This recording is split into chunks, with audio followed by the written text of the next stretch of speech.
Welcome to Going In Blind. I'm your host, Zach Tidwell. I'm very excited for my guest today because he's a bit of a renaissance man. He's raced cars professionally. He's a serial entrepreneur who still works in the racing industry, coaching others and setting racing opportunities up for others. He's worked around the world. He's also a musician and seems to be a bit of a wild man. I'd heard about him just in little tidbits here or there over the course of a couple of years. And then we met about a year ago at a wedding, and I'm so happy to finally have him on to drag some stories out of him. But also, I've learned over the past 6.5 years since I shot myself that there are a lot of just incredibly interesting people out there that we don't hear about because they're in the grind of life and keeping their head down low and working towards their goals, but not necessarily being public about it. And so very excited to see where this conversation goes. But before we get into it, I do have a couple announcements. You guys have already heard me talk about it, but I do have a memoir on the way. If you've been listening for a while, you already know the circumstances that led me to write this book. And if you're new to the show, head on over to my website at zachtidwell.com so you can read a little bit about my background and see why I felt the need to do this and why I've seen that sharing my story does save lives and why I've made a point to do that. Finally, last little housekeeping item. The best way to help grow the show outside of word of mouth is to leave a rating and review on Apple Podcasts or wherever you're listening. If that's on YouTube, subscribe to the channel. I know that sounds silly, but that does help the show get presented in the algorithms of these different apps to new listeners. And these are conversations that people need to hear. So I'm done running my mouth now, but please welcome Tim fucking Barber. So I told you we were going to jump right into this. I'm really curious with you. And some of this is because I do know some of your family background because I know some of your family, but how you mentioned to me, you grew up pretty normal life and got into a very prestigious high school and then somehow just ended up hyper focused on racing. And it sounds like that's entirely dictated where your life has gone. Like I know your brother Graham raced motorcycles professionally. Was that what led to your interest? I know you went into cars. Like, I'm so curious how all that got started. No, brother Graham, same dad, different moms. And one agreement that my dad had to make with my mom was that I never got a motorcycle. And for whatever reason, my dad was a stick and ball sports guy. He's from Ohio, so he loved hockey and he would take me to basketball games and football games, baseball games. I played some sports just to, I don't know, be social in school, but I could care less. They really tried to push me away from it. I finally talked him to get the motorcycle. On weekends, if he's watching a game or something like that, I would just go in the other room and find racing.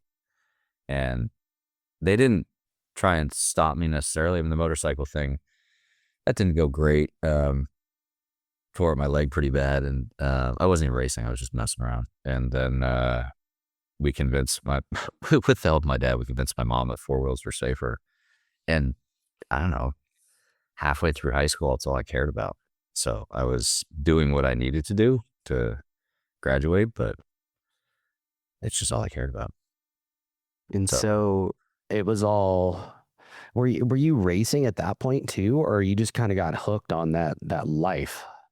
So go back a little bit earlier. Like I always played with like RC cars and whatnot. I wasn't into ball sports. I rode my BMX bike all the time, but I started racing RC cars when I was probably 10.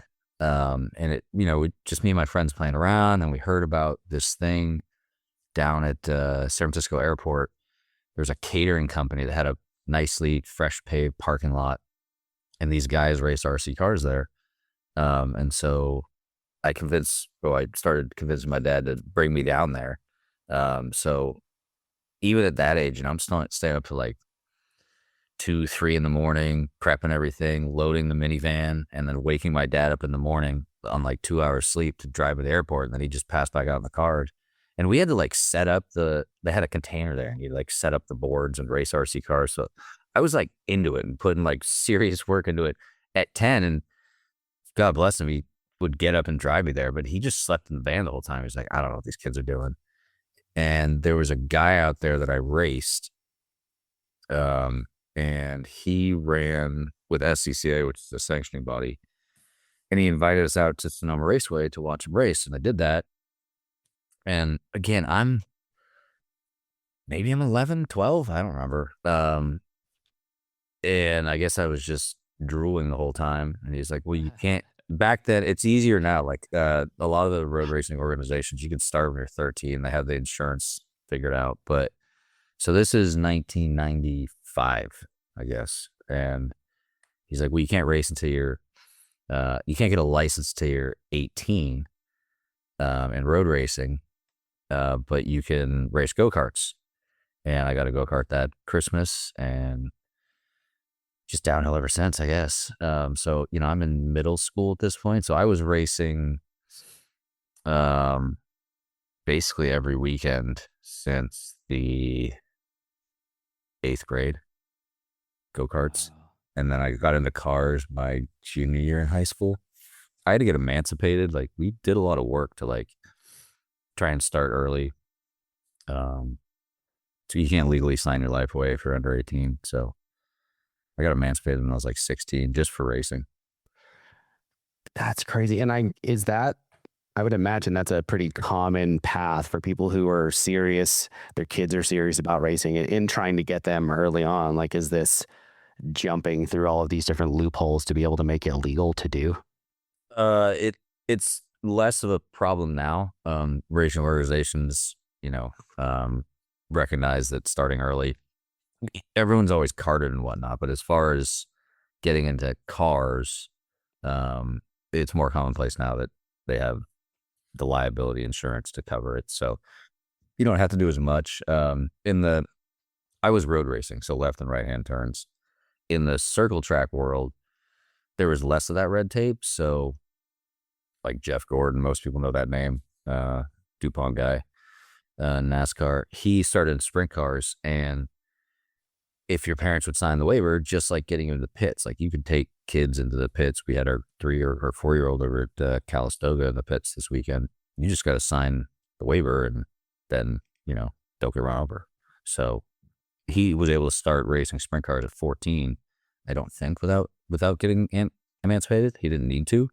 Yeah. So it depends on what exact avenue, but in road racing now you wouldn't have to do what I did. That is still crazy though. Professional drivers have literally grown up doing that. You see that in motocross, you see that in stuff like this. Obviously, it is just, I think people forget about it, or even, I guess maybe you just don't even think about it. You're like, oh, that guy must have been a gifted driver. It's just not. They've been bred almost to do this. Yeah, there's plenty of people that, even my friends and family have no idea what I do. Like childhood friends. Pretty much I hang out with racing people now, but it's plenty of people race. Like there's weekend warrior type stuff, and especially in the Midwest, like circle track stuff. There's always a local circle track.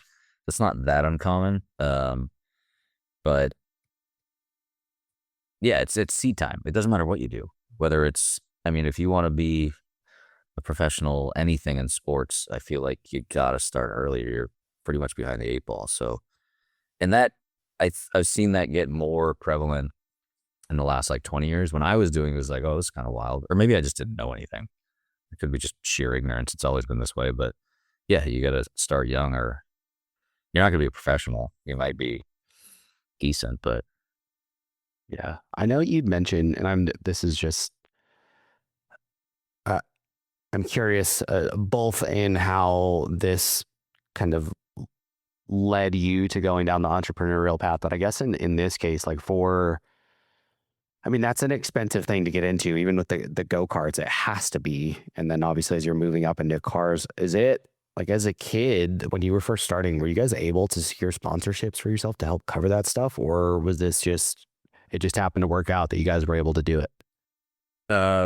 Well, Dad was a doctor, so he had some money to play with. Not compared to somebody's always got more money, right? And like somebody did it with Lewis Hamilton. Like his dad was working class, yada yada. He was able to secure spots. He was sponsored by McLaren when he was I'm not even sure he was double digits. He was like 8 years old and had a McLaren sponsorship on his go-kart.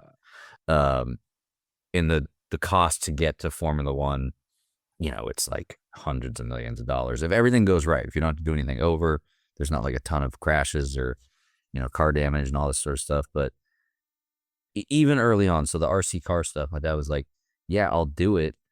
He paid for my engines and whatnot. I was racing nitro cars. I never really liked the electric stuff back then. But he was like, I'm not going to work on it. Like, you got to figure it out. I don't have time for this. So I figured out how to work on the car, and same in the carts. He's like, I'll pay for it, but I don't have time to prep the cart. Like, you got to just figure it out. And so I was always working on my own stuff, which blessing and a curse. And that's literally how I make a living now. People are like, how'd you learn to do this? I was like, just like beating my head against it. And so I didn't think about it back then. I was just trying to survive, and I'm very competitive, as most of my family is. You've seen some Spoons games, right? Um, Yeah. you had or heard about the Spoons games, sorry. And so I always just worked on it. So through carts, did all my own stuff, got into cars. I started with the Russell Racing program. It's basically a racing school at Sonoma Raceway. They had a pro series. My dad paid for that, and I finished that at the end of my senior year. I hadn't gotten in any good colleges because I sent out a bunch of blank college applications. Like, You were just phoning it in kind of thing. no, like you had, parents would make you sit in a room. You have to prove to the school that like you sent these in, like they got your application, they'll check on it. You had to send a minimum amount. I went to university high school, and like, it's basically college prep. But I would just stuff the envelope full of a blank application, be like, there it is, send it in. If they got something with my name on it, Jesus Christ. I was doing the minimum to get by. So yeah, I ran that championship. I won that championship, and there was a cash prize for that. There was a chunk of money. It was like less than 20 grand, but my parents, You're a kid. Yeah. no, it's 18. Okay. I mean, basically a kid. Like, yeah. yeah. So with the money, they're like, all right, well, you won this, you can spend that money in racing. And you got a year, you can take a year off. But after that, if the racing thing's not working out, you got to go to college. And I was like, all right. So I got a job with the guy at the owned the tire shop at Sonoma Raceway. It deals with motorsports tires. I own that company now. And that was it. I used that money to rent a ride in another series, and then won that championship, and it got me another opportunity. And it was always the same thing. Like, there was somebody who wanted to race, saw me, they wanted to get into something as a car owner, and I'd work in their shop to make them money, and they would pay for the race car. That is so freaking cool. I had no idea what I was doing. I mean, I was working on some high-end stuff at some points, and I'm just like, all right, well, point me in a direction. Like, I don't want to screw it up.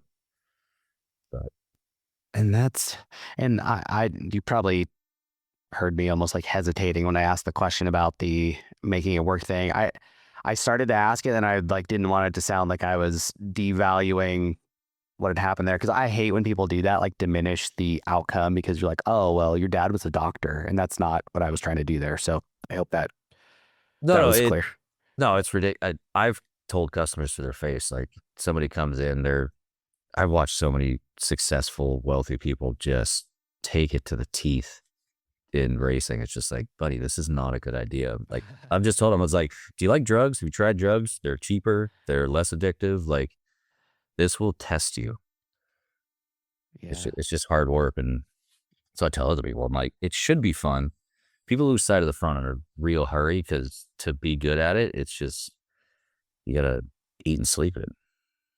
We're going to have to get you out here if you come out to Denver to visit family. There's I ran in, it was actually for Alex's bachelor party. We went down and did this, or part of it was this go-kart. It's one of those crazy indoor, super fast electric go-kart tracks. And they had an adaptive cart there. And I happened to be a guy that I knew in high school and I haven't talked to since high school. And I just ran into him. He's the owner there. And but they let me rip around in that cart. But they also had the souped up tandems, and I'd like to ride bitch while you whip around the track in one of those things and see what the hell that's like. But um, I heard about that and I was like, I thought that was awesome.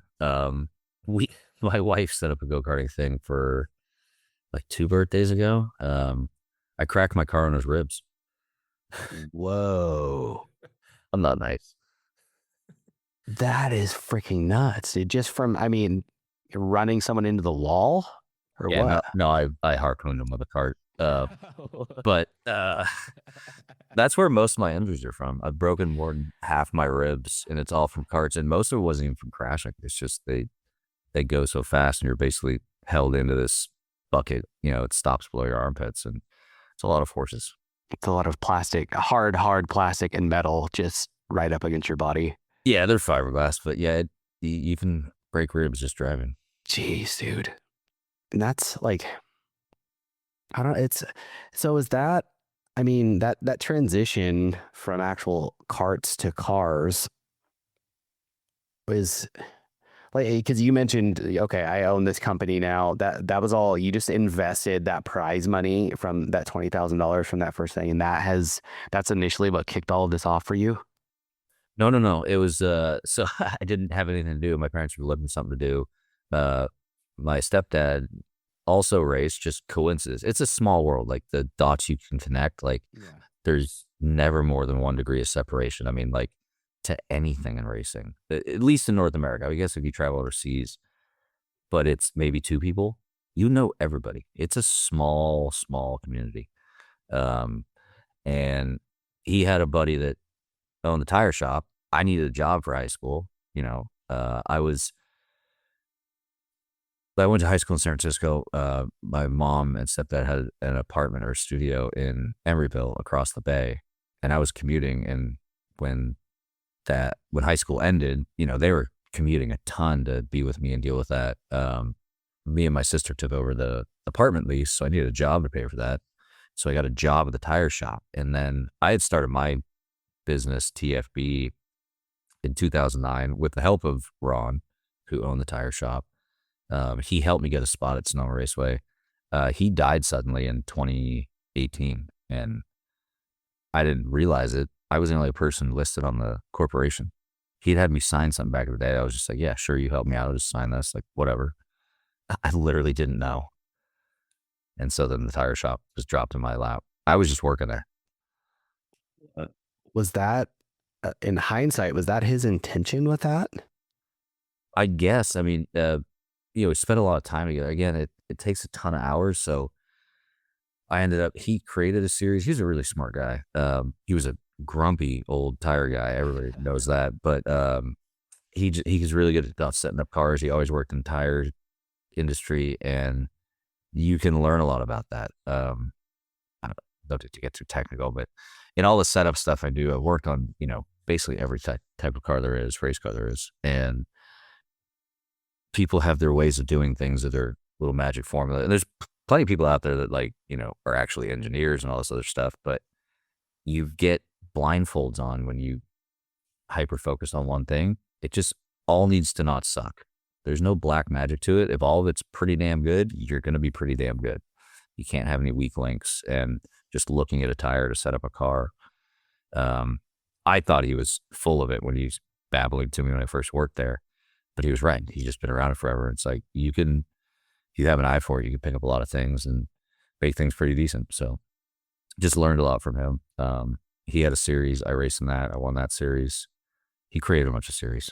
Was that real cars? Yeah, it was a road course stock car. It's what's now TA2 in the Trans Am series. It started as a class called GTA, which my stepdad raced. But yeah, this wasn't the plan. This just things that happened. And it's like, oh yeah, so I tried that, and then this led to that, and something always leads to something. That's kind of how I survived. Is that, so for the layman like myself, like I don't know jack shit about those classifications of cars. Is that when you see people driving almost what looks like, okay, there's a bunch of guys in a BMW and the same type of car racing around this track? Is that what that is? Yeah, so every class has its rules, right? I mean, there's just some open classes too, but Uh-huh. there's a spec to everything or a rule set. And NASCAR has its own rules. IndyCar has its own rules. Totally different cars, but it's a type of road course stock car. Have you heard of the Trans Am series? It's been around forever. Like its big heyday was in like the 70s. It was like Okay. old muscle cars and stuff, and they have a road course stock car class. It's their biggest class now. They still run other variations of cars, but it's the big show. Yeah, and making that leap as an actual racer, did did you go to schools between to learn this? I mean, driving a however many hundreds of pounds go-kart to a car has to be entirely different worlds. Yeah, and a lot of drivers don't make that transition. Like you've always stopped me when you're like, "Hey, for me, what does that mean?" Because I just talk and You live it. Yeah. yeah, it seems normal to me, but again, my friends and family don't know what I do. The Some people don't make that transition. So yes, there's a difference between carts and cars. It's all comes down to physics. I don't mean to sound like I'm smart, but again, I went to a really fancy high school, and some of this stuff was tough. I never went to my physics class. I mean, I started having to show up towards the end of the year because a certain number of absences you fail, and I just passed tests that I'd never seen before. It made sense to me because that's what I'm not saying any of this came easy. I wasn't that great. I wasn't like naturally talented. I had to work at it. I didn't understand the setup stuff. Like I thought it was black magic. There's smoke coming out of my ears, but I was just pissed off enough to force myself to learn it. And then what I was learning made sense in physics class. I'm like, okay, if you just think about it, you can figure it out. I mean, not like the hard math equation stuff. That some of that's learned, but driving anything fast, weight management, and then not pissing off your vehicle, killing your tires, whatever. There's physics involved in that too. It all makes sense if you take a step back to look at it. And so figuring that out's helped me a lot. And there's some drivers that, I don't know if like you see F1 drivers, once they retire from F1, they go trial these other series, they get hired to do stuff. Some of those guys can make the transition and some of them can. It's just like, I cannot drive this type of car. It's just too different. I respect the guys that can drive anything. Like Mario Andretti, everybody knows that name. He raced circle track stuff. He was in USAC, like sprint cars, and then he made it all the way to F1. He also raced NASCAR. Tony Stewart, same thing. Kyle Larson today. You put them in something with four wheels, and in a short amount of time, they're going to be pretty proficient. And you can't say that about a lot of people. How much of that, with you having experience in that, like that knack to be able to transfer that to other cars? Obviously, that's and countless hours driving and on time on a track. But how much of that do you think is almost natural, like having the reaction time for that and having that understanding of being able to actually feel the car?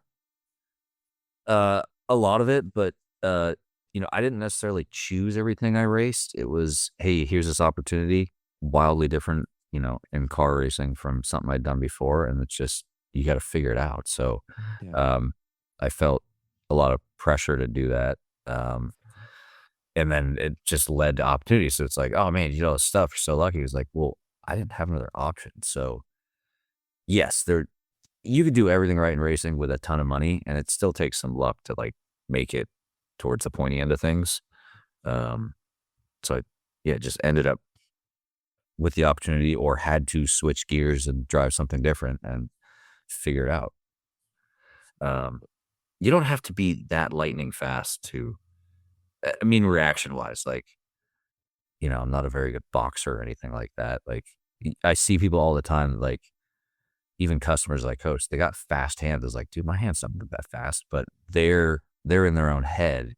And again, not having any weak links, there's a lot of adrenaline going. There's other things. A lot of cars are very hot and uncomfortable inside. There's a lot of distractions. So if you can just calm yourself down enough to worry about what's going on, even a formula car, you're dealing with 1,000 pounds, most things with doors on it, a sedan, a stock car, you're going to be 2,400 to 3,000 pounds and you're going very fast. So it can be intimidating. But if you just plan ahead and think, shit doesn't happen that fast. I mean, not like crazy fast. You don't have to be Bruce Lee to drive a car. That's so interesting to hear. I've never talked to someone who's this is their entire life. And it's just, I mean, it's kind of everything in life. There's all the minutia of like the bare bones of stuff. You never stop to consider that. Even like, okay, yeah, obviously the cars are stripped down, but that means that they're miserable to be inside while you're in there for a couple hours and everything else. Like, it's,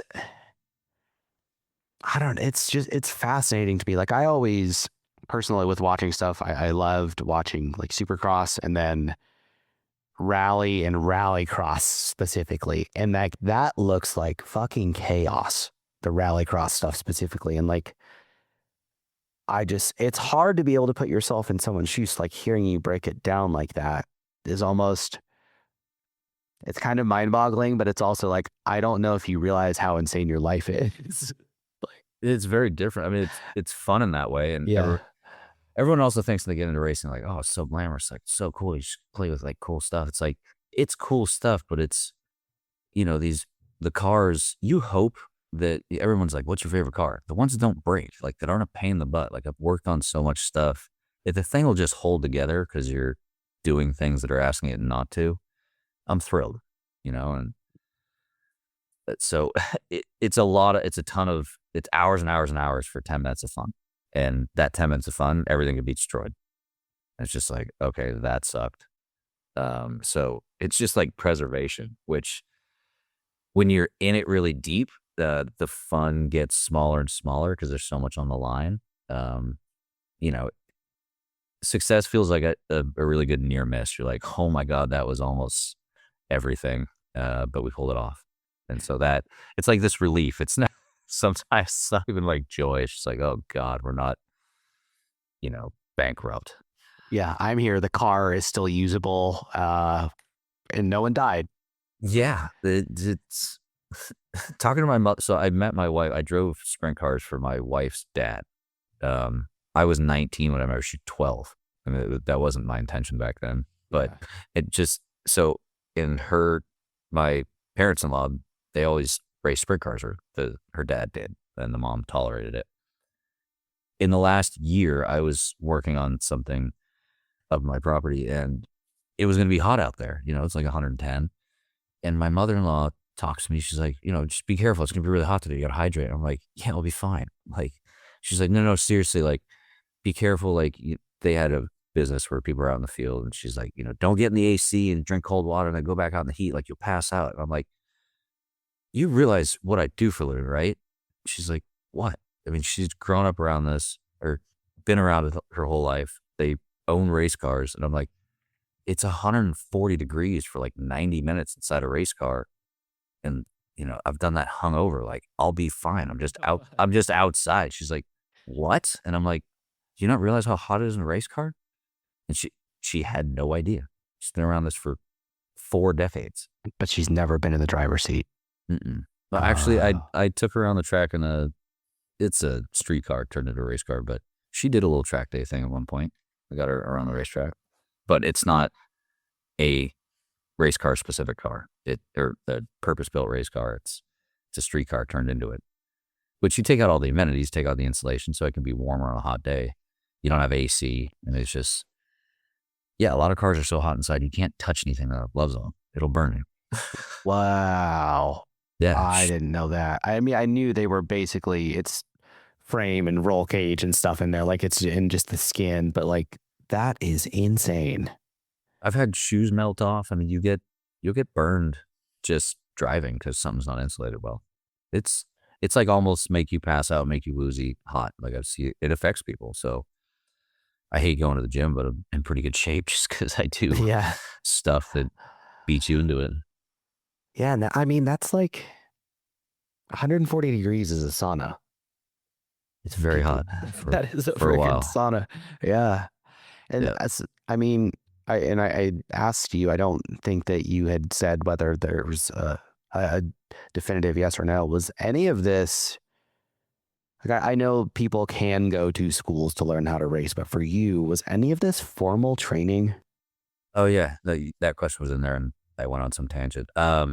No, again, I was, these are shops that it was like high end stuff or race car stuff we're working on. These people are spending a lot of money. you see stuff all the time you've never seen before. It's just like, all right, we'll figure it out. Use some logic, call somebody who knows better, call the manufacturer. Just don't screw it up. It's going to be very expensive if you screw it up. Um, so no, no formal training, just in the field, which, talking to other people, I suggest that. And I can't tell you how much I love the change in the world from, in my day, everyone was going into tech. I can't tell you how many kids going to that prestigious high school went to college, and 5 years out of college, or them out of college, I've been racing now for 5-10 years. They can't find a job, and I'm straight up blue collar, traveling around the country, living in the truck, whatever, racing something. I had a job. I was making money. I survived. They're living at home. I was independent from the time I left high school. So in the trades, get out in the field, did internships. I think they're far more valuable than college. Yeah, I really, I didn't go to a trade school or any there, and I wasn't in the trades, but I did military first, and then I was looking into the trades, and I think people really, culture wise, there's that push for the college thing, and I don't know if there's actually seems to be a resurgence in people discussing the trades, or if I just, this is the echo chamber that I see from the kind of stuff that I listen to and looking into guests to come on here. Like, there's a place out here called Kilroy's Workshop. It's a blacksmithing workshop, and they have a couple locations in this state and in, I think, one more in Texas that I'm trying to get them on here, because they literally have classes to teach people how to be blacksmith. Like, and this is still a profession where people can make money. It is a trade, and it's just, I don't know why we forget about that. And I do wonder, like, with your parents, was there ever a discussion, obviously with the prestigious high school on paper, even though your peers a lot of them weren't able to find jobs, but on paper, like going into tech to become a software engineer and go work at some mega corporation, like that looks great. That looks very low risk. And also that there's going to be a very high payout. Like, this software can be very lucrative, but hearing, yes, the blue collar path is obviously going to be typically more physically demanding work, and there's uncomfort in that. But specifically, like the way that you were living, and obviously you made it work, and it's romantic to like hear about it working, and you traveling around the country and couch surfing and living out of the back of your hauler to make it from race to race. But as your parents, especially like your dad being a doctor, was there apprehension on their end to kind of open the, I guess, apprehension in opening the door for you to have that, what to many people is a very uncomfortable path? And I think even you've admitted, I mean, it is an uncomfortable path, but that's the beauty in a lot of these trajectories in life, is the discomfort and the character that builds and the fruit that comes out of that on the other end. Yeah, absolutely. I mean, any parent's gonna have that apprehension. Like, I guess to start somewhere. So I always wonder how my dad became a doctor, what the deal was. His mom was a nurse, and growing up, she just never gave him a choice. She's like, "You're gonna be a doctor," and he just went. And it's like, okay, and that there's a lesson in that too. Just refuse to lose. It's just like, just don't quit. Like, there's gonna be lumps. Like, not everything's gonna go perfect. You don't live in a bubble, but if you just refuse to quit, and that's how I got so far in racing, and any success in racing, like, there's very few people, unless you're Lance Stroll, he's an F1 driver. His dad bought the team. He's just a billionaire. He doesn't have a ton of fans, whatever. You can buy your way into anything. But if you just refuse to quit, and that grit will take you a long way. My mom didn't go to college. She really wanted me to. She's like, "This is ridiculous. Like, you're just over here playing. Like, what is this?" Not to bash my mom. She didn't understand it. She still doesn't understand it. At some point, down the road, I flipped a cart for the first time. My dad was there, and I've never seen him scared. Like, he was nervous. And my brother raced motocross. You see people get hurt, but it rattled him a little bit. And we just both decided, like, good thing your mom wasn't here. Like she used to come to some go-kart races. It wasn't that bad. I cracked some ribs, but um, there's risks, and I coach a lot of kids, and at some point their parents, and usually they have a deeper pockets than what I was dealing with. So we're doing more serious stuff. They start scratching their heads when it starts to wear on them. I mean, it's just, you have to be independently wealthy to make it anywhere professionally, because these road races, they'll take, almost a week. It's a 5-day event. So you're flying to the event on Monday, setting up Tuesday, on track Wednesday, Thursday, Friday, Saturday, Sunday, fly home Sunday or Monday. Like it's a 8-day investment every race. It's wild, and it's wildly expensive. And they're like, what are we doing? Like, should I just take a step back? And, when they don't know this pathway is kind of coming to an end, or it's sketchy, or so we switch gears. And I'm like, look, doing things in person, in the trades, in the field, it's real world stuff. And I was like, okay, so your kid might be taking a hiatus from college, or, missing school, but you're traveling the country. I can't say that part's glamorous. Everyone asks me like, oh, what's this place like? What's this foreign country like? I was like, I can tell you what the racetrack and the hotel it's like.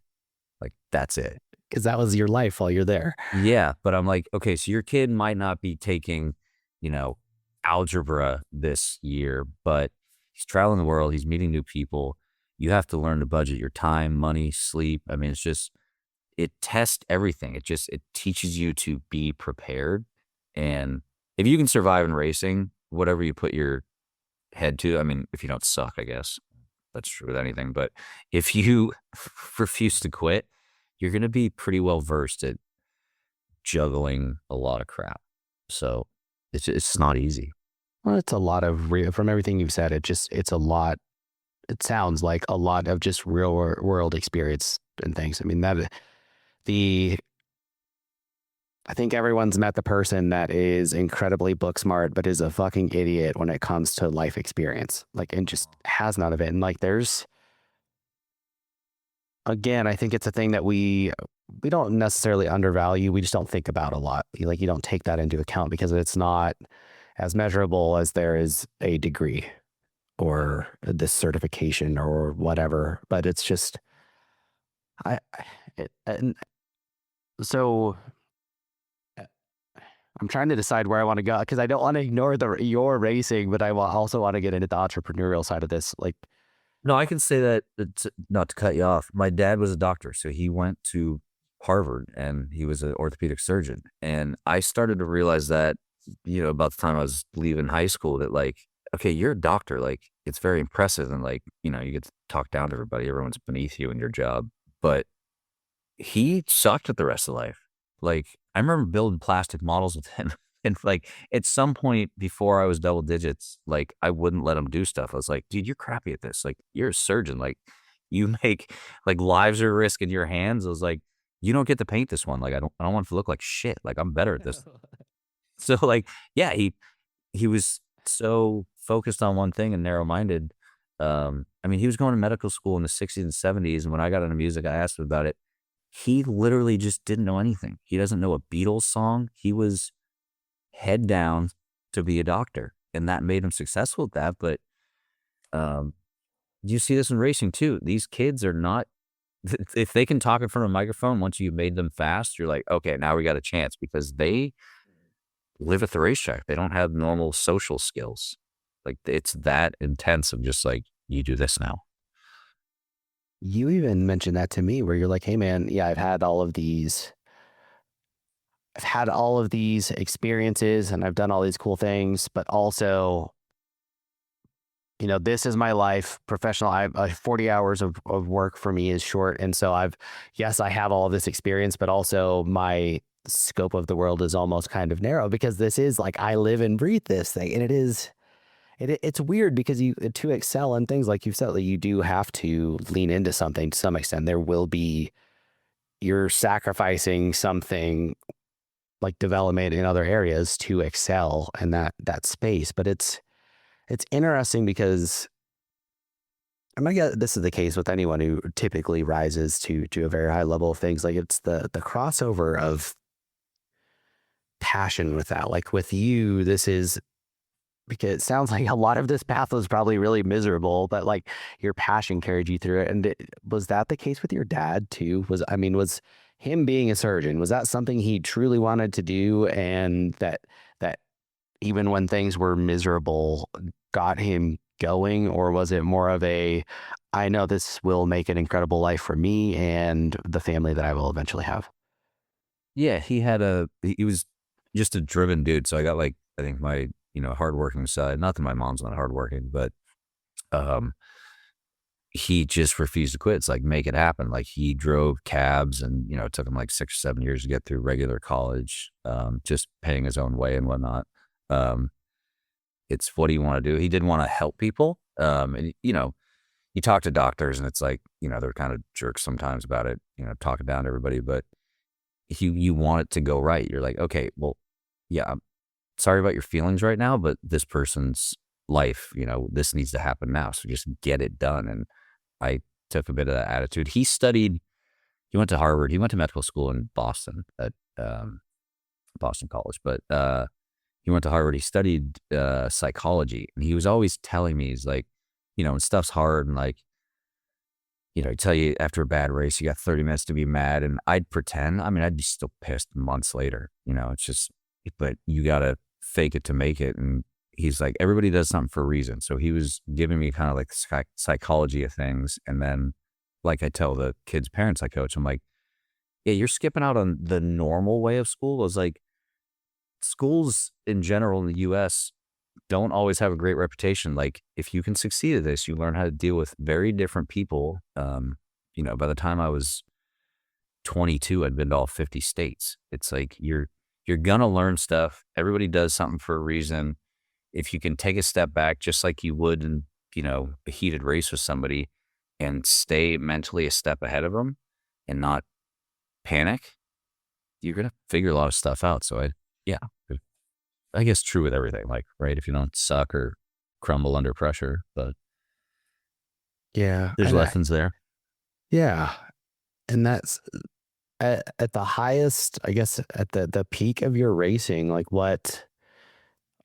like, cause I mean, you traveled internationally to do some races. Like, I guess, at what level did you make it to? And then what caused you to transition out of that and go more into the business space?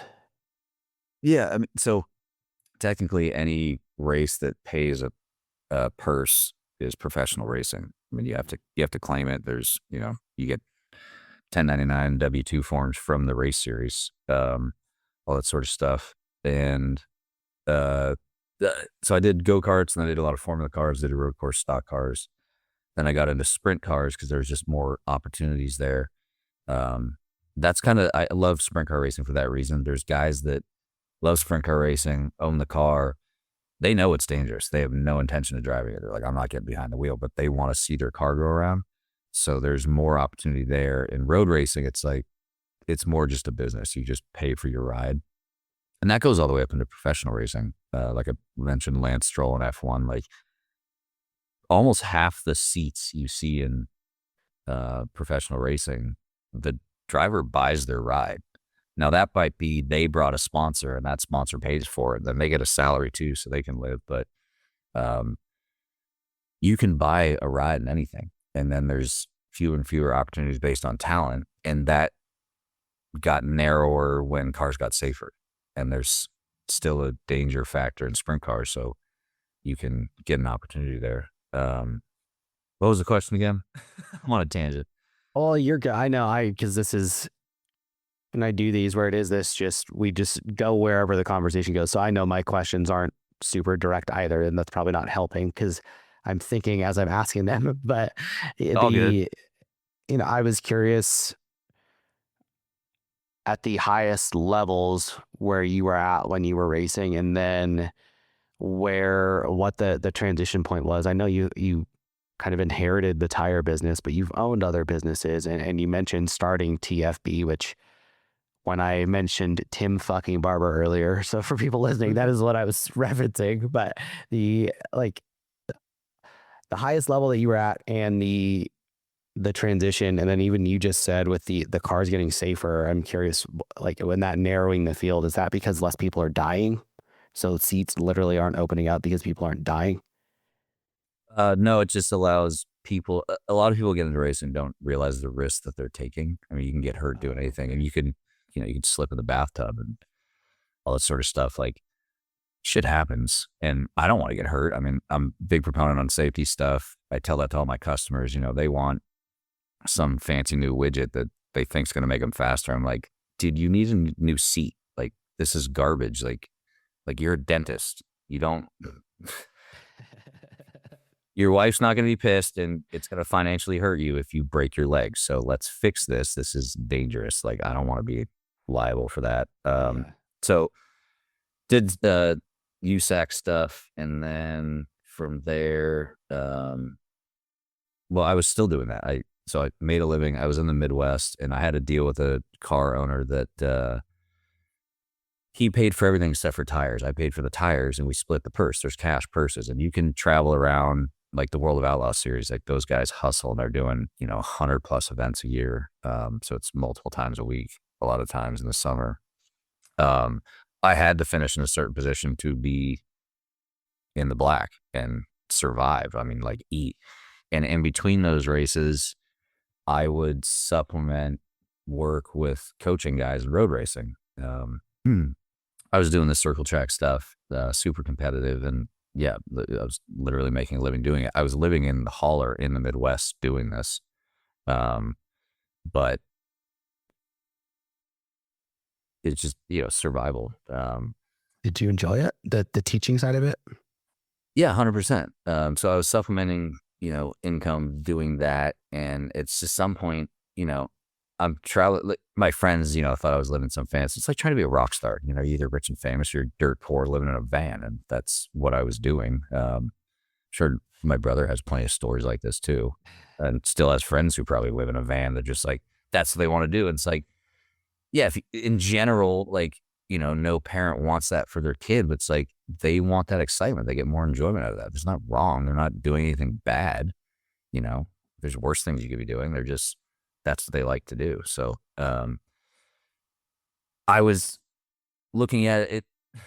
I was on another podcast recently, and I didn't mean to blame Helio Castroneves, but I was racing Silver Crown cars, and we were the opening act. That's how a lot of these up-and-comer series are.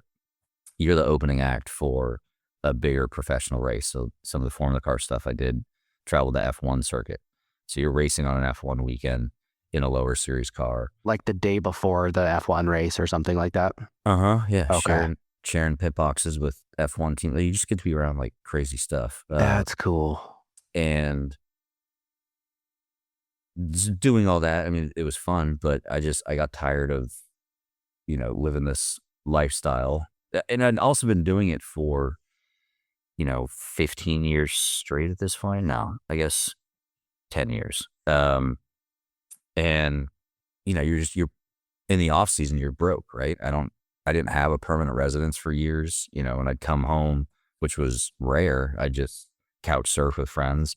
I just got tired of it. And I was like, I was helping some guys in a series and helped them win their championship, a road race thing, not professional, whatever.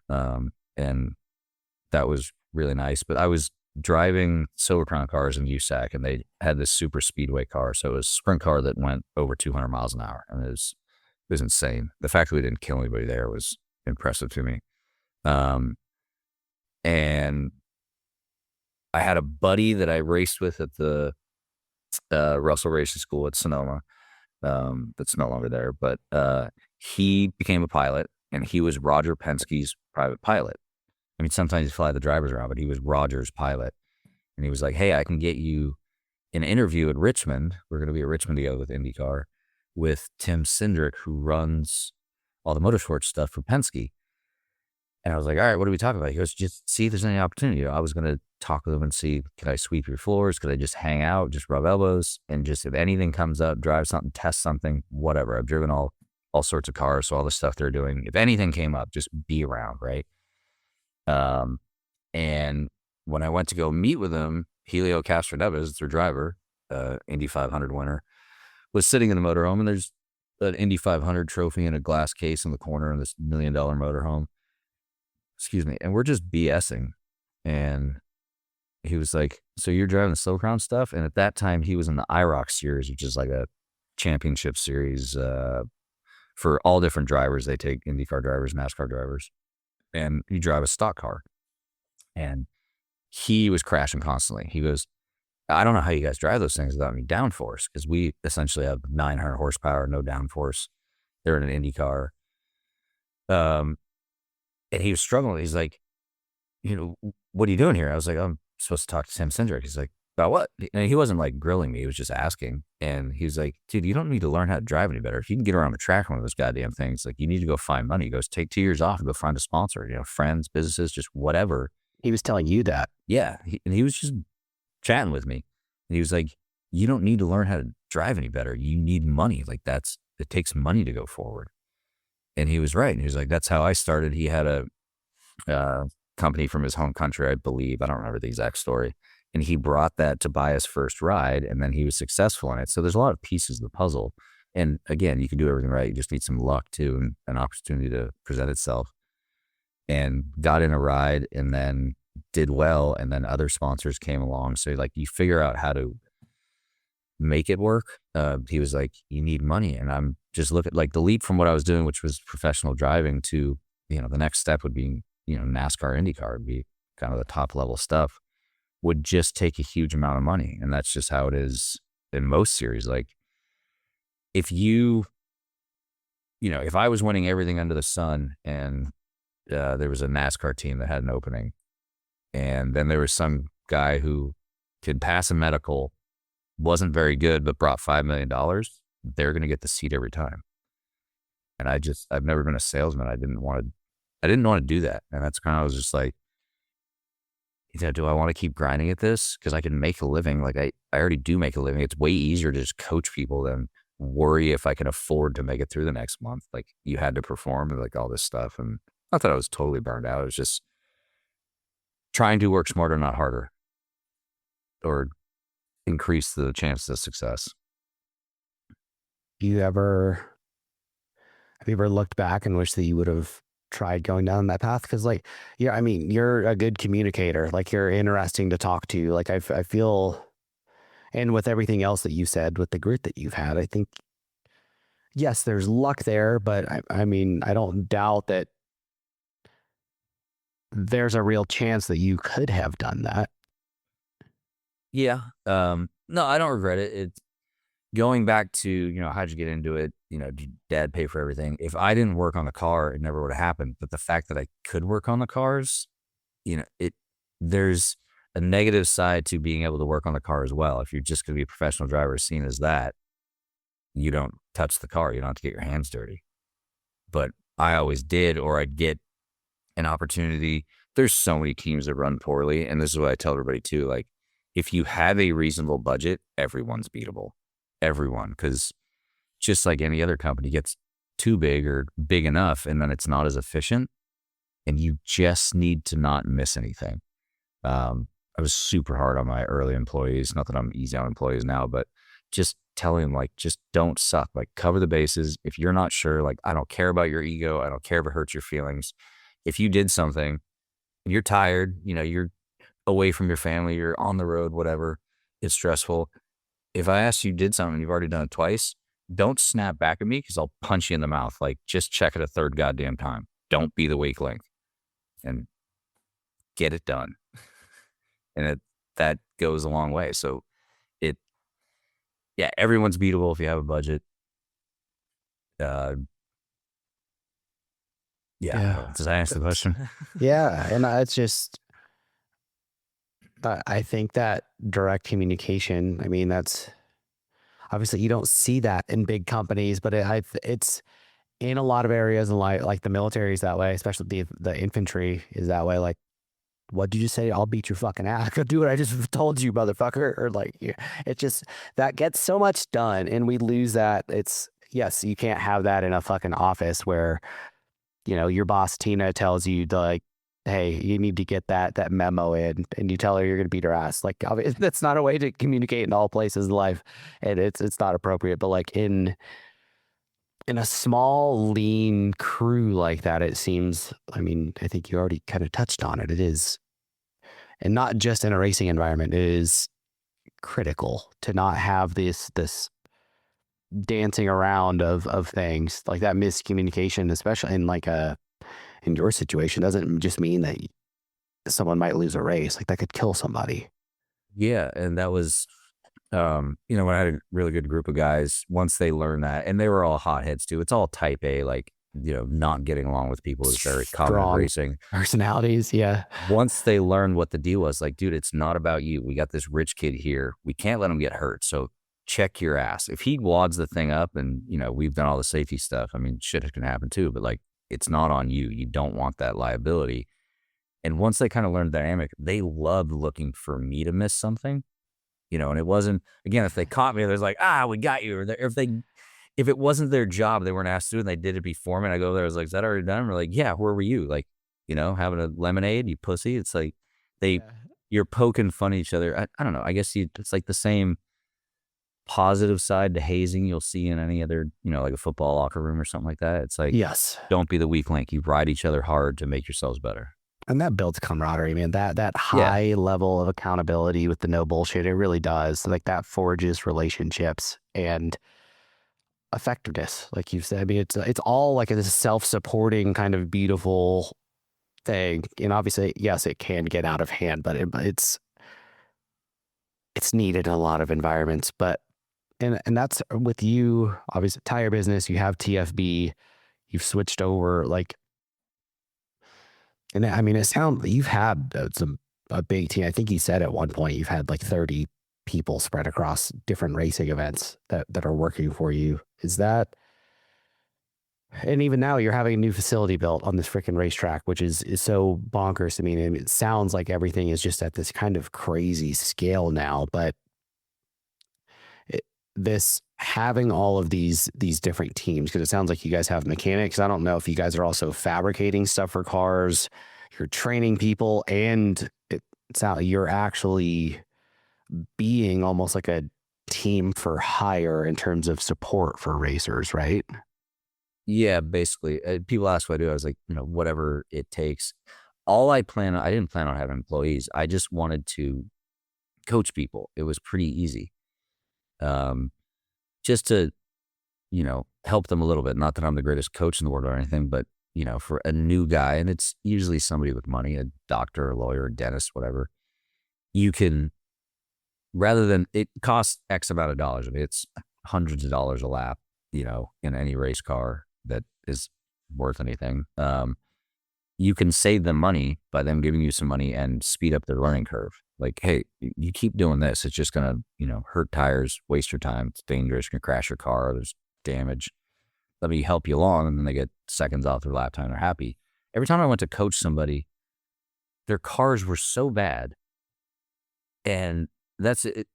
Less opportunity, wildlife, whatever, but it's a niche business. So if you can be good at anything, there's going to be less competition. Like going into software, tons of competition hurts the potential. Yeah, if you get it to the top, sure. If you are the best at anything, you're going to make money, but there's way more competition. So in this, it's a weird business. There's only so many places you can go to get X done, helping out with that. So I'm like, dude, I can, coach you and get you a couple seconds faster. Your car could be 10 seconds faster if the wheels weren't falling off. They're like, oh, well, what do I do? I'm like, you know, they're like, well, this guy did this. He said it's all good. I was like, well, it's not. You can see this. You're not a mechanic, but like, this is bad. He's like, well, can you fix it? I'm like, yeah, I guess, but that wasn't the idea. And that's what snowballed into everything else. And I didn't plan on having trucks and trailers and a dyno and all these employees. I hate relying on other people. Humans are terrible and they drop the ball. So just having more in my control, which meant less sleep again and more overhead and more loans and The everything grind else. of business. Yeah. Yeah, it's just to be able to complete what you said you're going to do. I mean, that the other thing is races don't wait for people. So it's like, you hope the car comes back and it's not that bad. And I make most of my money at the shop. It's just, you got to get through the race weekend. It's not the profitable part. And you don't want it to be tore up. You don't want more work. It's all billable hours, but it's like you just want to rest at some point. So if it's not tore up, great. But you have this deadline, you send the engine off to get rebuilt. It's never going to go. The trucker screws up the deadline. So now that guy's rushed. Now he has to overnight it back to you and you got to get it in. It's like, you just skip nights of sleep. I just hate relying on people, or when they put you in a bad position, but you've agreed to do this. Now you have to make up the slack. Yeah. I have on the coaching side of this, I mean, when these guys are coming in, do you have, I mean, I guess my impression was that these cars have one seat. So are you watching tape? Do you have a trainer car that has two seats and you're riding around with these people, which sounds fucking terrifying, but like, well, how does all that work? Yeah, both. A lot of real race cars only have one seat, but a lot of the club road racing stuff, their street cars turn into race cars. So I've done a lot of right seat stuff. It's not comfortable. There's plenty of professional drivers who cannot sit in the right seat. Like Jimmy Johnson is like 7-time NASCAR champion. He can't make it a lap around a track as a passenger without barfing. Really? And it's something you can't control. It's your inner ear. And if you're not in control, he can't do it. So not all people will do that. There's video systems, there's data systems. In all the professional stuff I did up to the point I opened TFB, I never had any data. It was allowed in some series, not in other, but that wasn't in our budget. So mine was all seat of the pants. But now it's a very good tool. It's just black and white. It's not, did this happen? Are you doing this in the car? It's on a graph. It's like, no, this is what happened. This is what you did. Here's how to fix it. It's just proof. So all the above, sitting with them, watching video, looking at data, whatever. Is so interesting. So you're able to see them breaking into a corner, and when they start to lean back onto the throttle, and the force displacement throughout the different tires and all of that stuff on these systems. Anything's possible. The sky's the limit. 90% of what we do with data is just looking at mile an hour over time or over distance. See where they're lacking. But and then there's everything else. I mean, there's tire temps. There's a lot of safety systems too. Oil pressure and water temp, and why is it not performing? Oh, okay, here it is. This is happening. And it used to be all seat of the pants, and that was, I don't know if you watched any racing movies. Not that I love racing movies because there's just horrible inaccuracies, but like the Niki Lauda James Hunt movie. No, it was rallycross stuff, and the most like longer form stuff I would watch. I guess that was like the Gymkhana videos that Ken Block used to put out. Like it just, I had a passing interest in it where it could lock me in, but I wasn't like drawn into it on a deep level like that. Racing is absolutely a team. I mean, the spotlight's on the driver. When you do good, they're the hero, even though there's all this other work, or maybe they did a mediocre job, but their car was amazing because their team did great. They're the hero. If it sucks, they suck. It's like, well, no, it doesn't. The car sucks. It's like, and you're going to deal with a lot of that. But the whole thing was like, James Hunt was more the cowboy, just see the pants, just sending it. And Niki Lauda, I mean, had balls of steel too, but he was very technical, and he would work with the team and stay in the shop and develop the car and make it better. So rather than, I'm going to outballs this guy, I can do my homework back in the shop and make this easier too. And I don't know, just, again, there's not a right or a wrong. It's just figure out what the weakest link is and fix that. You need everything not to suck. And if it doesn't, you're not going to suck. You need t-shirts that say that, but if you don't already have them, but don't suck. I tell that to customers all the time when they're all nervous on the grid. I was reaching to shake their hand. They're like, anything else? I'm like, yeah, don't suck. Don't suck. They're like, seriously? I'm like, just put a smile on and go. Come on. Yeah, you're about to race a car, man. Yeah. Like, boo-hoo. how freaking cool is that? Yeah. Yeah. So is this new facility that you're building out, is that just you guys building out more capabilities, like you said, so that you don't have, it's more things you won't have to rely on other people for? Pretty much. It's just doing things more efficiently. And that's what I've tried to work on since I started my business, is work smarter, not harder. And I'm still compared to other people, not great at it. But, we got to a certain scale, and I never had like 30 employees. I had like 7 full-time guys at one shop and 2 or 3 at the other. But on a race weekend, we've supported cars in literally everything in North America except for IndyCar. We've supported NASCAR's, USAC, SCCA, NASA, Lemons Racing, which is like junk cars, if you heard of that. IMSA, SRO, all these professional series, Trans Am. You have multiple trucks in multiple locations across the country, and each of those needs a 5 to 7-man crew. So, every given weekend, I'm at one event, but I've got 30 guys working at different states doing different stuff. And this building the shop, it's just need more space. There's only so much space at the racetrack where I'm at. Hopefully they don't listen to this. I haven't told that yet, but it just reducing my overhead and having more space. So it just makes sense. That's cool, man. I mean, in the long term here, outside of this and like building out more capacity for you guys, is the long term vision to continue on this path and just continue, I guess, scaling what you're doing now? Or do you plan on having an actual team at some point? Or what would your pipe dream of this be, I guess, in the long term? I had to say yes to everything just to keep the doors open, but you end up doing a lot of things you don't want to do, or not to sound like a jerk, but just reading people. And I said to somebody yesterday, but like, they want to know how to fix something. I was like, well, just call them and talk to them on the phone. If they seem like an idiot, don't send it to them.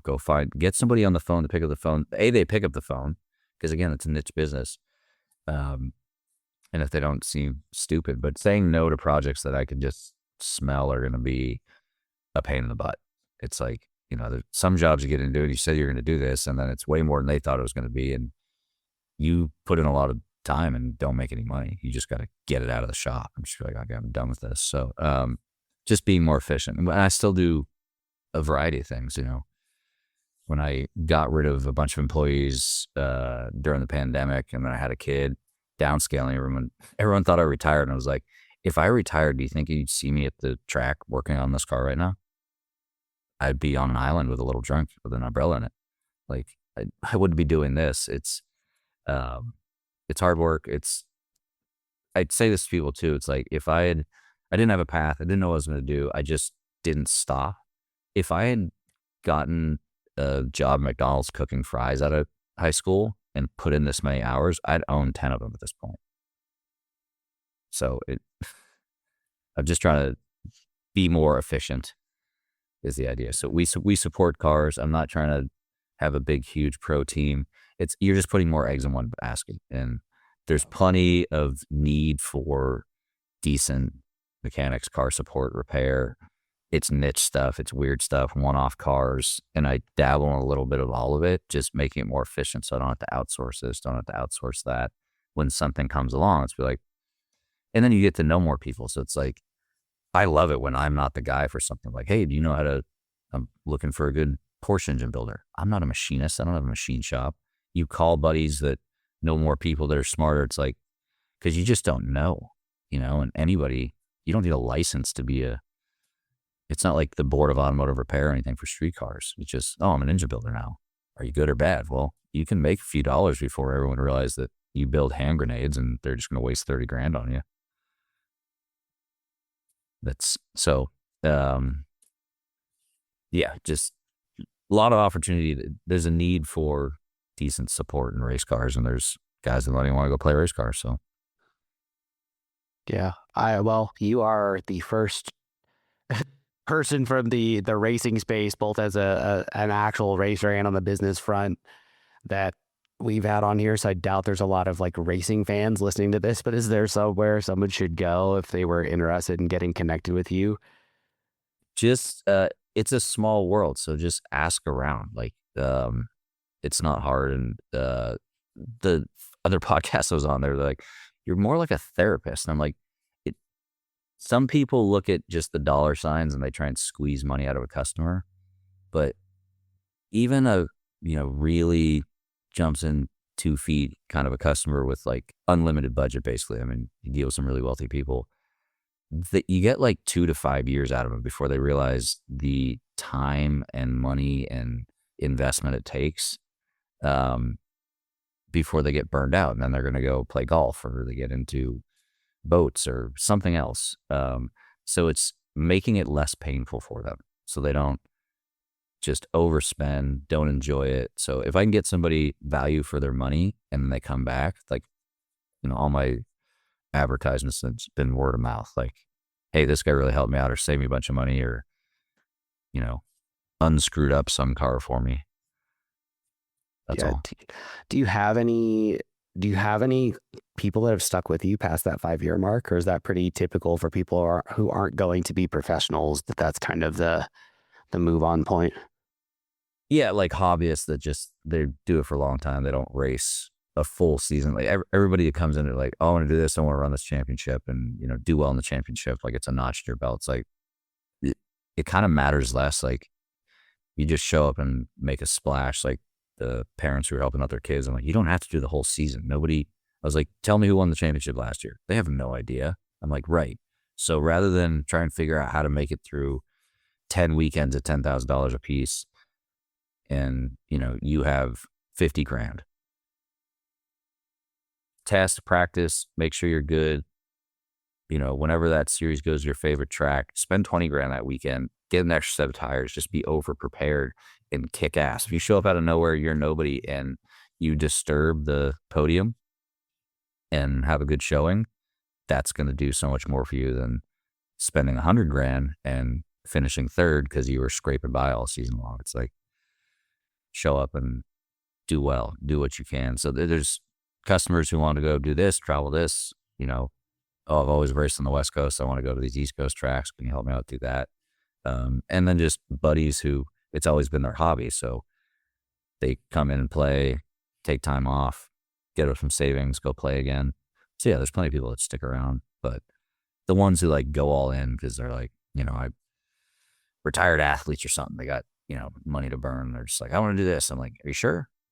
Are you really sure? Like, I don't want you to hate racing. Like, I don't want people to not like it. And it'll kick you in the teeth. A lot of people have a bad experience. And then they Yeah, go away. I'm glad to hear you say all that though. It's nothing's grosser than like a business owner, especially in a position like yours where I mean, you could abuse that relationship and just nickel and dime people for every penny that they're worth. That they're willing to give up, and like the character to not do that is very important. I'm sure that's why you have the reputation that you have too. Like people see that, even though that's not a spoken thing. Like people recognize that that's not happening, and it's just I think we need more, and that's probably largely the case with businesses like that. Obviously, you just hear when someone fucks that up, you hear about it when they've abused that relationship. And I'm glad that just came up naturally, and you were able to kind of speak your mind on where your head is at with that, because I think that's important. And people like I'm very skeptical of people. I go into that of like, all right, is this person trying to fuck me over or what? So I think that was said really, really beautifully. But You, I s- go ahead.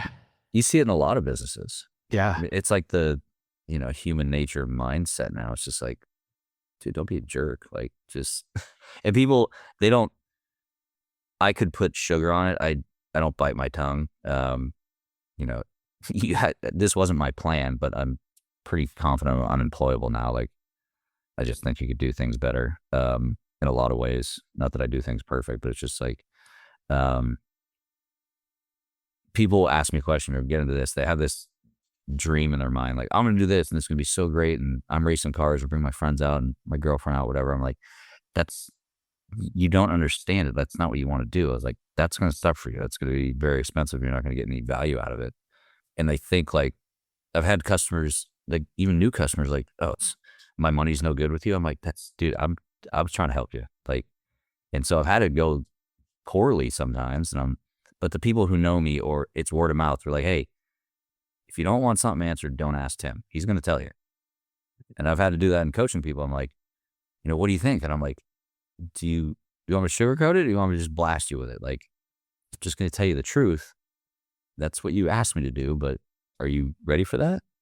So yeah, just being real with people, and sometimes it pisses them off. I'm sorry. I'm not going to lie to you. Yeah, and there's a lot I get.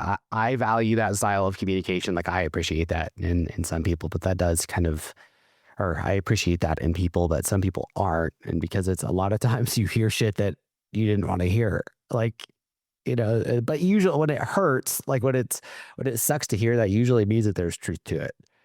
And that's the weird, it's kind of a paradox there where you're like, all right, I want to protect my ego a little bit, but The guy that I drove cars for last year, he says it all the time. He's become a good friend, but we met. I mean, we were at each other's throats, and he grew up in like a biker family. Like he wasn't going to take no shit. I just don't take any shit. We wanted to kill each other. I mean, we did not like each other. Like there was almost like a scheduled fight, like meet on the playground at noon or something. Like we didn't, and because neither of us backed down. But then finally, we weren't so mad we could actually hear what the other one was saying. It was like, "Oh, you mean this?" And he's like, "Oh, that's what you meant." And I'm like, "Oh, wait, we don't want to kill each other." Like, and we're really good friends now. It's like, yeah, strong personalities. And then we realized we're doing the same thing to each other. It's like, oh, you weren't being a dick. You just weren't backing down. yeah, and I'm not used to that.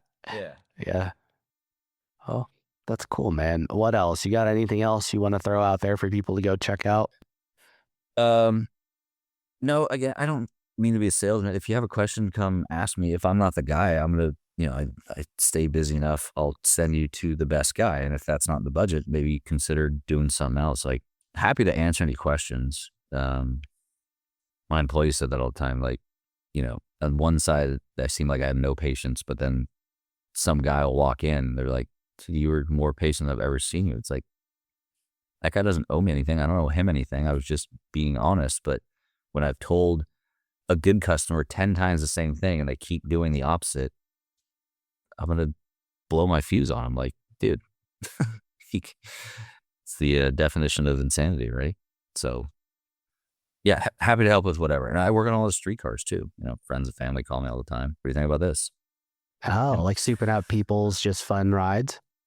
Or, dude, it's just crappy street cars. It's like, friends or family or, racer customers, kids, like, "Hey, my kid got this. I took a mechanic. They said, it's going to be $5,000. I was like, yeah, of course they said that. I was like, no, just do this, this, this. Can you fix them? Like, either I can, they're like, oh, you'll work on that. Or I'll just say, no, I don't have time, but call this guy. Like, don't go to dealerships there. That's my message. If that's what I want to promote. Don't go to the dealership. They are crooks. I mean, I can't believe the auto industry has survived as long as it has. It's It's the so, nickel and dime model, oh, like we just talked it's about. terrible, dude. Terrible. Yeah, I mean, you see that, and it's weird because, like, like with Tesla, for example, a lot of their parts are proprietary, so you have to go to the dealer. And like, I get that from a business standpoint, especially a public business where you are legally obligated to make more money for your stockholders each and every quarter. I get that is like on paper is a smart decision when it comes to the balance sheet, but like that is kind of gross. Like Yeah. it's a problem. So That's what all the manufacturers are doing now. They're trying to make it impossible to work on your car. They don't have dipsticks. Like, I have to buy special tools to reset the oil light on a Porsche. And I bought a tool 6 months ago. Then it said it wouldn't recognize the car. The car company is spending time and money to lock you out, and they can update your car with Bluetooth. Like, I'm not the like technophobic, as far as stuff, but it does piss me off. It's like, this is convenient when it works, but when it doesn't work, then you got to call somebody who's sitting in a cubicle somewhere who doesn't give a shit if they fix your problem. They're just checking these boxes.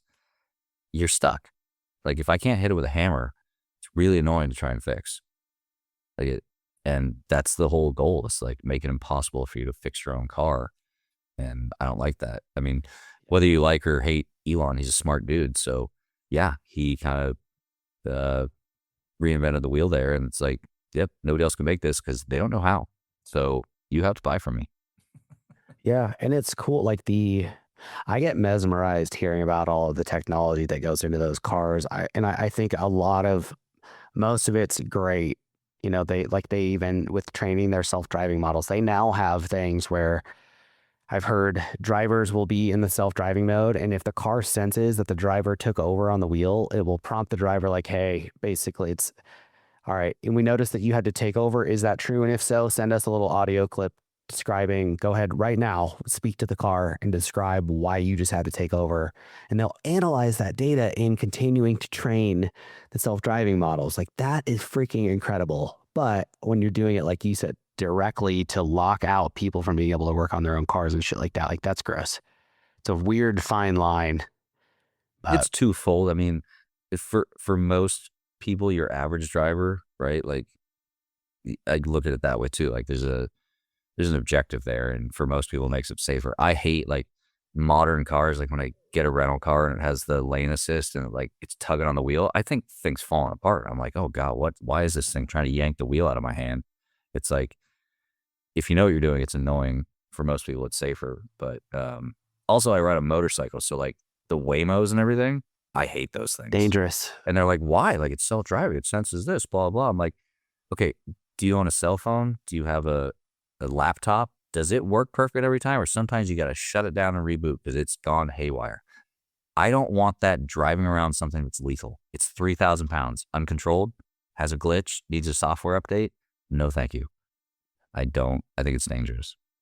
Yeah, and it's scary. Eventually, at some point, there will be a story of one of those cars, whether and any of the self-driving cars, whether it be a consumer Tesla or some other or a Waymo where it's completely autonomous and it's not a human involved, but one of those cars will get hacked by somebody and something nasty is going to happen.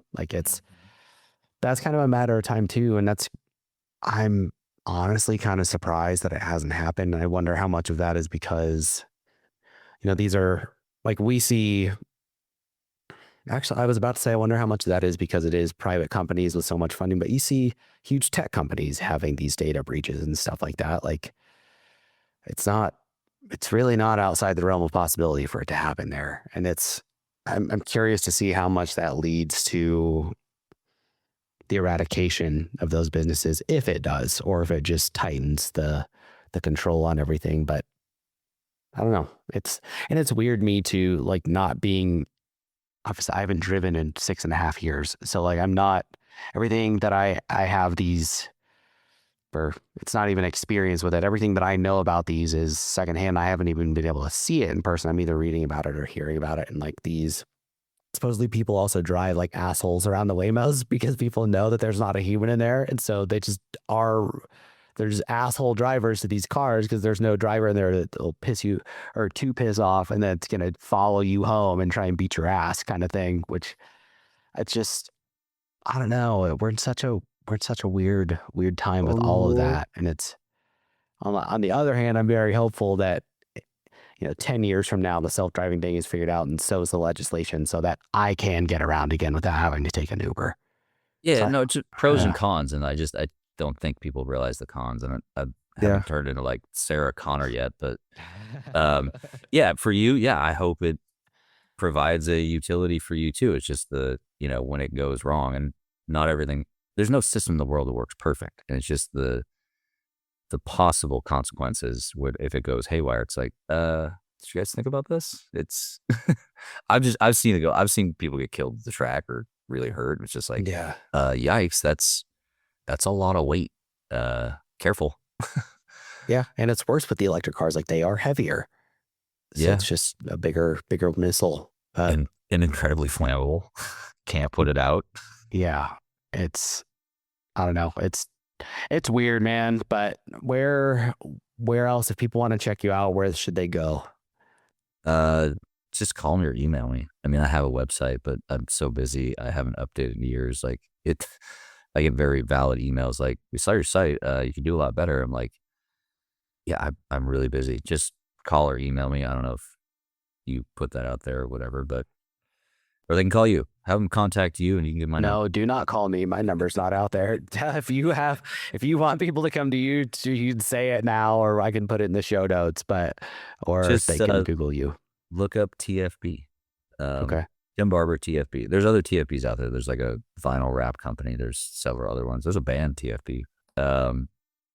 The Front Bottoms. There we go. Rip plug. Oh, sweet, dude. Not a bad band. Oh, Yeah, you can look me up. all right. Awesome. Thanks for taking the time and letting me pick your brain, even though I really don't know that much about this stuff. I was very, very interested to get into all of this because it is such a unique life that you've had, and I think people need to hear about it.